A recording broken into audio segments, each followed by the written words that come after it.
سرکاری بینک جو جبرن وصولی کر رہے ہیں اس کو فوراً روک دیا جائے، اور شنڈے اور فڈنویس کی سرکار سے ہم یہ ڈیمانڈ کرتے ہیں کہ کسانوں کے قرضے کو معاف کر دیا جائے۔ یہ مجلس اتحاد المسلمین اس ناسک کے کسانوں کے ساتھ کھڑی ہوئی ہے اور مہاراشٹر کی سرکار سے اس بات کا مطالبہ کرتی ہے کہ وہ فوراً کسانوں کے قرضوں کو معاف کیا جائے۔ میں آپ کے سامنے اس بات کو بتانا چاہتا ہوں کہ مجلس اتحاد المسلمین کی نمائندگی پر اکولا میں تراب علی مسجد کو جب نقصان پہنچایا گیا، اسی رات جگنو بی نامی ایک محترمہ کو وہ مکان میں زندہ جلا دیا گیا۔ ان کے بیٹے اکبر جو آٹو ڈرائیور ہیں، ایک جھوپڑی میں رہتے اپنی بیوی کے ساتھ، اور وہ جگنوبی عمر رسیدہ تھی، ڈاکٹر غفار قادری صاحب کے ساتھ شاہد رنگون والا، عبد الناظم، جمیل خان، عبد المناف، مصطفیٰ کارپوریٹر، محسن اور عارف اس وفد ڈیلیگیشن میں تھے، اور پولیس سے ملاقات کر کے اس بات کا مطالبہ کیا کہ یہ شارٹ سرکٹ سے موت نہیں ہوئی، اس کا ایف آئی آر درج کیا جائے۔ رضوان علی نامی ایک شخص کو پولیس کسٹڈی میں مار کر اس کی ٹانگ کی ہڈی ٹوٹ گئی، ناگپور کو لایا گیا علاج کے لیے۔ مجلس کے وفد نے جا کر اس پیڑت پریوار سے ملاقات کی، اور 16 مئی کو اسپیشل آئی جی پی امراوتی سے ملاقات کر کے ایک میسر دیا۔ پھر ڈی ایس پی اکولا سے بھی ملاقات ہوئی، ہوم سیکرٹری کے نام پر ایک ٹیلی گرام میں لیٹر بھیجایا گیا، اور جو لوگ گرفتار ہوئے ان کی ضمانت کا بھی کام۔ میں آپ کو 1 منٹ کا وقت دے رہا ہوں۔ جتنے بھی مجلسی ہیں جو مجلس سے محبت کرنے والے ہیں، 1 منٹ کے اندر اپنی جگہ کے اوپر بیٹھ جائیں، اور جو کھڑا رہے گا وہ یہ سمجھ لینا کہ اس کو کانگریس والوں نے یا راشٹروادی والوں نے بھیجا ہے۔ بیٹھیے 1 منٹ کے اندر، جو کھڑا رہے گا میری نظر اس کے اوپر ہے، بیٹھ جائیے، بیٹھیے جو جہاں پر ہے اپنی اپنی جگہ۔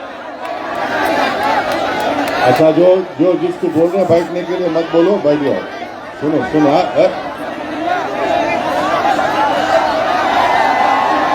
جلگاؤں ضلع میں ایک پولیس کسٹڈی میں 9 جون کی رات کو سلیم ٹوپی کے 2 بیٹوں کو گرفتار کیا گیا۔ سلیم ٹوپی صاحب 25 سال سے نگر سیوک ہیں، اور وہاں پر پولیس کسٹڈی میں موت ہو گئی۔ اشفاق ان کا بیٹا تھا۔ اب آپ بتائیے کہ نہ تو اس کا ایف آئی آر ہوا، بلکہ ڈاکٹر غفار قادری صاحب گئے اور نمائندگی کی۔ وہاں پر ان کی والدہ سے ملاقات ہوئی تو والدہ نے کہا کہ ہم کو انصاف چاہیے، ہم کو پیسے نہیں چاہیے۔ لقمان انصاری کو 8 جون کو ماب لنچنگ ہوئی پٹگا تھانہ کے گاؤں میں۔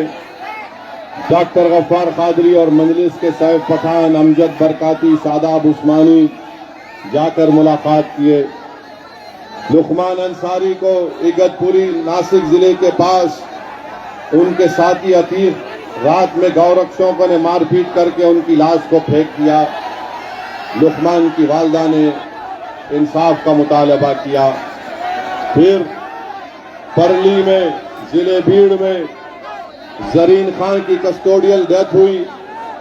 ہمارے صدر شفیق، ایڈوکیٹ شفیق باؤ نے ڈاکٹر غفار قادری صاحب سب جا کر ملاقات کیے، زرین کے مکان پر گئے، ان کو تعزیت دی، گھر کے لوگوں کو تیار کر رہے ہیں کہ وہ کورٹ میں کیس ڈالیں تاکہ ان کے خلاف ایکشن لیا جا سکے۔ شیگاؤں تعلقہ میں 14 مئی کو جامع مسجد پر پتھر بازی کی گئی۔ پولیس انسپکٹر کارروائی نہیں کرنا چاہتے تھے۔ مجلس کے وفد نے D S P Ahmednagar اور کلکٹر سے ملا اور ملاقات کی۔ وہاں پر غیر ضروری مسلم اقلیت کے نوجوانوں کو گرفتار کیا جا رہا تھا تو ان کی گرفتاری کو روکا گیا۔ یہ مختصر سا مجلس کی کارکردگی کا میں آپ کے سامنے اس بات کو رکھا ہوں۔ میرے عزیز دوستوں اور بزرگوں، میں آپ کو یہ بتانا ضروری سمجھتا ہوں کہ یہ ذی الحج کا مہینہ ہے، ہمارے اسلامک کیلنڈر کے ذی الحج کا مہینہ ہے، یہ آخری مہینہ ہے۔ اس کے بعد ماہ محرم شروع ہوگا، اور ذی الحج کے مہینے کی خصوصیت یہ ہے کہ اس میں ہم لوگ قربانی دیتے ہیں، اور محرم کے مہینے کی خصوصیت یہ ہے کہ کربلا کے میدان میں، بھائی صاحب آپ لوگ نہیں سننا چاہ رہے تو میں بیٹھ جاتا ہوں، اگر آپ لوگ نہیں سننا چاہ رہے ہیں تو میں ختم کر دوں، پھر آپ لوگ خاموش بیٹھیے، آپ لوگ خاموش بیٹھیے۔ آپ کو ہم وہاں سے یہاں بلائے تاکہ آپ سن سکیں، تو اب آپ سنیے ہماری بات کو۔ جو قریب لوگ ہیں آپ ذرا سنیے ہماری بات کو۔ ابھی آواز نہیں آنا، آپ لوگ میری آواز کو سننا چاہیے۔ آپ اپنے آپ سے بات کرنے آئے تو گھر میں جا کر بات کریے۔ سنیے، یہ ذی الحج کا مہینہ ہے، ہم قربانی دیتے ہیں جنور کی، اور ماہ محرم میں 10 محرم کے دن اللہ کے رسول صلی اللہ علیہ وسلم کے نواسے نے اپنی جان کو قربان کیا، اپنی آل کو قربان کیا۔ کیوں قربان کیا؟ تاکہ حق کی کامیابی ہو اور باطل کی شکست ہو۔ انہوں نے اپنا امام حسین نے کربلا کے میدان میں اپنے سر کو اس لیے کٹایا تاکہ صبح قیامت تک دنیا کو یہ معلوم ہو جائے کہ سر کٹانے والے کامیاب ہوتے ہیں، سر جھکانے والے ناکام ہوتے ہیں۔ تو اسلامک کیلنڈر کا آخری مہینہ ذی الحج ہے، اسلامک کیلنڈر کا نیا سال کا پہلا مہینہ محرم ہے، اور یہ اس دین کی خوبصورتی ہے کہ سال کا آخری مہینہ اور سال کا پہلا مہینہ دونوں قربانی کا درس دیتا ہے، دونوں قربانی کا درس دیتا ہے۔ تو میری آپ سے یہ بھی گزارش ہے کہ آج سے 1400 سال پہلے، آج سے 1400 سال پہلے 10 ذی الحج کے دن اللہ کے رسول محمد مصطفیٰ صلی اللہ علیہ وسلم نے اپنا حجت الوداع میں آخری خطبہ دیا۔ تو خطبے میں بہت سی چیزیں ہیں، مگر رسول اللہ صلی اللہ علیہ وسلم نے کیا خطبہ دیا اور کہا کہ سنو، میں تمہارے درمیان میں زیادہ دیر نہیں رہنے والا ہوں۔ محمد صلی اللہ علیہ وسلم نے 1,15,000 لوگ تھے۔ رسول اللہ صلی اللہ علیہ وسلم اپنی بات کو اپنی زبان مبارک سے ارشاد فرماتے 3 بار۔ اس طرح کا لاؤڈ اسپیکر کا انتظام نہیں کیا۔ 1,15,000 کا مجمع تھا۔ اللہ کے رسول صلی اللہ علیہ وسلم رحمت للعالمین، محبوب رب العالمین، اپنی زبان مبارک سے بولتے اور صحابہ کرام 3 مرتبہ اس بات کو بولتے تاکہ 1,15,000 کے مجمع کو آقا کی زبان مبارک سے نکلے الفاظ ان کو سمجھ میں آئے اور سنائی دیے۔ رسول اللہ صلی اللہ علیہ وسلم نے کیا کہا کہ جس طرح یہ ذی الحج کا مہینہ مبارک ہے، جس طرح یہ دن مبارک ہے، اسی طرح مسلمانوں کی جان اور مال ہمارے لیے مبارک ہے. تم کسی کی جان اور مال نہیں چھین سکتے ان سے. رسول اللہ صلی اللہ علیہ وسلم نے فرمایا, سنو کیا فرمایا, نوجوانوں تم سنو, تم کو اگر ایک نیک انسان بننا ہے تو سنو. آقا نے فرمایا صلی اللہ علیہ وسلم نے کہ اللہ کی نظر میں نہ گورا بڑا ہے نہ کالا بڑا ہے. اللہ کی نظر میں نہ کوئی گورا بڑا ہے نہ کالا بڑا ہے. اللہ کی نظر میں سب سے قریب وہ ہے جس کے پاس تقوی ہے, جس کے دل میں اللہ کا خوف ہوگا, اللہ سے کوٹ کوٹ کر محبت ہوگی, اور رسول اللہ صلی اللہ علیہ وسلم کے لیے اس کا دل دھڑکتا ہوگا, وہ اللہ کو بہت پسند ہے. تو یاد رکھو, جو کالے کو سمجھتا یہ کالا ہے اور میں گورا ہوں, تو رسول اللہ صلی اللہ علیہ وسلم نے فرمایا کہ نہ گورا بڑا ہے نہ کالا بڑا ہے, نہ عرب بڑا ہے نہ اجمی بڑا ہے. جس کے پاس تقوی ہے وہ اللہ کے قریب بہت بڑا ہے.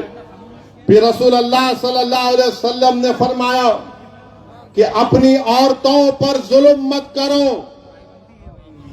اپنی عورتوں پر ظلم مت کرو, ان سے نرمی رکھو, ان سے نرمی رکھو. تو مسلمانوں, جب تم گھر میں جاؤ گے, اگر تمہارے گھر میں تمہاری بیوی ہے, تمہاری بہن ہے, تمہاری ماں ہے, تو تم ان سے نرمی کا رویہ اختیار کرو.